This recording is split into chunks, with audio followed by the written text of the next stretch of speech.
Hi everybody, I'm Robin from Messy Play Kits, and I want to show you guys today how to make your own sensory bottles or shaker bottles. They're super easy and really fun, and what I love most is there's like a bajillion different ways that you can make them. So I have a few samples here and then we'll make one together. So for the actual containers, these two are old Gatorade bottles.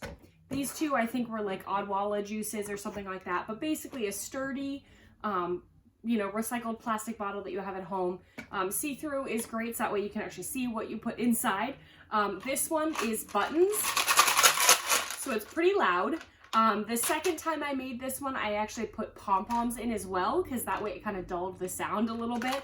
Makes it a lot nicer to listen to. But it's really bright and colorful, really fun. This one is pinto beans. I don't know if you can really see that. This container, for whatever reason, got a little more scratched up, I think, over the years. These are all like at least 4 years old, maybe older. So pinto beans, super easy, super simple. Pinto beans, rice, pasta, those sorts of things are really nice in shaker bottles and really easy to do at home. So if you're going like a more natural route versus the super colorful ones. In terms of liquid ones, this right here is one of my favorites. It's hair gel with a little bit of green food coloring in it and googly eyes. It's so silly. And I actually watered down the hair gel when I put it in here. And I discovered that just by filling it up with hair gel, putting the top on and shaking it and saying, you know, it doesn't really shake, it's a little too thick. So I poured out some of the hair gel and I added in some water and I mixed it up, and I found that that was just a better like flowy texture. That's kind of the consistency that I was looking for. So, and then the googly eyes are just for fun. This one right here is actually water with blue food coloring at the bottom. And then the top is clear baby oil. And right here in between are fuse beads. I don't know if you remember those, but they're those tiny little colorful beads that you would make into a shape and then iron and melt them together so it like fuses together. Anyway, they float on water, but not on oil. So when you shake this one up, this is what I love so much about it, is everything mixes all together. The water, the oil, everything mixes together at first, and then over time it separates back out. So let's go ahead and make our own bottle. I'm gonna move these off to the side. We'll keep this one just right up. I'm gonna shake it up one more time. We'll keep this right up here so that way we can check in on it. I just think it looks really cool. We can kind of watch it as it separates. So today we're gonna make another one. I've got my little Gatorade bottle here. We're actually gonna use popcorn in this one.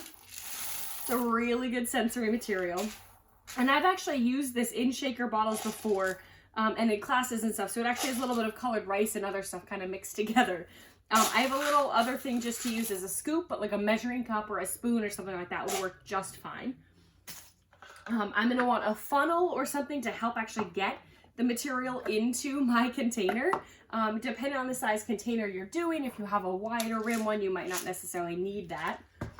And then to put in your actual sensory bottle, you can put all sorts of different things, but I found some alphabet beads that I think will look really cool, and I just love googly eyes. So that's what I'm gonna put inside my shaker bottle today.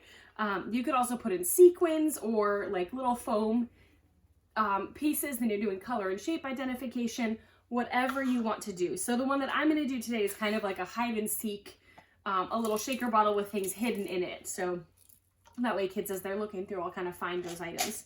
So open my container, put my funnel on it. Here we go. All right, and let's see what it sounds like after just one scoop. That's pretty loud, but it sounds really cool. All right, let's do another scoop. Woo, we're almost full. Well, like 2/3 of it. Still pretty loud. Now let's see what happens if we go all the way up.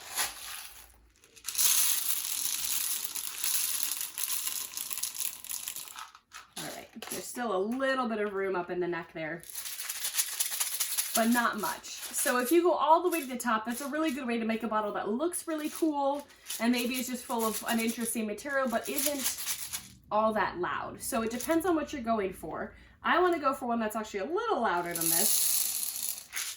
So I'm going to empty some of those back out. And I also want it to be easy to shake the bottle and have all the popcorn move around and actually be able to see the things inside. So I'm actually going to take out even more. That seemed good to me. I'm just making this up. I'm winging it. So move my popcorn off to the side, and I know that I can always add more popcorn in a little bit too if I don't like the way that it looks. Just go back and add more. All right, so now we're going to put in some of our alphabet letters. Here we go. All right. And then some googly eyes just for fun. Whee! All right. Sequins would be really fun in here. I mean, there's so many things that you could add into your shaker bottle to make it really interesting. Woo!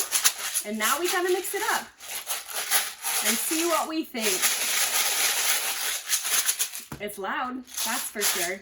You know what, it might be a little on the loud side. So I think I might bring my popcorn back and add just a little more popcorn in. There we go. All right.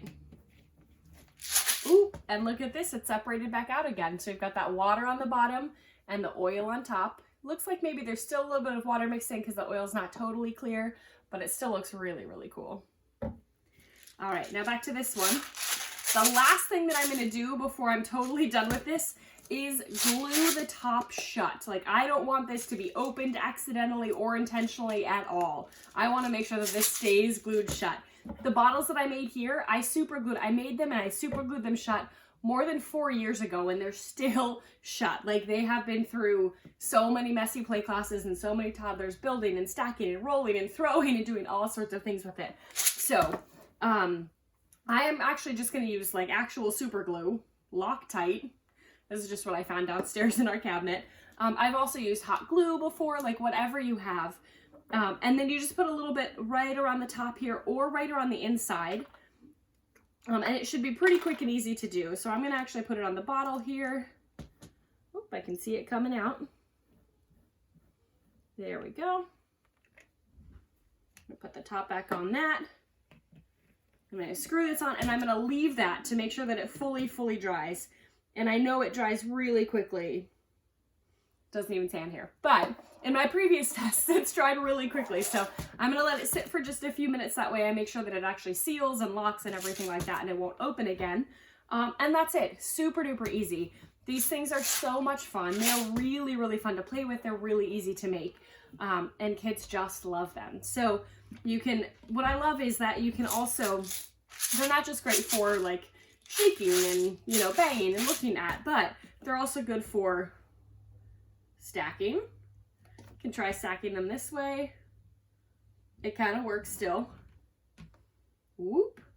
All right. So all sorts of fun things you can do with it. They're good for rolling. And what I also really like to do is, you know, the round bottles do roll, but the square ones don't. So it's kind of fun to actually have the variety there, and kids can learn about those different things. Also, some of them, like this one is really lightweight versus this one's a little bit heavier. The one with hair gel is really heavy. It's also a little bit bigger. So it's nice to have the different like weights and densities and viscosities. Like there's so many variations in here that you can play around with. So just have fun. Yeah, and enjoy. You can find me on Instagram and Facebook at Messy Play Kits, or on my website, messyplaykits.com. If you do this activity, post it on social media and tag me. I'd love to see how you do with it and what sorts of things you find go in it well and how your kids use them. All right, thanks you guys. Have a nice day.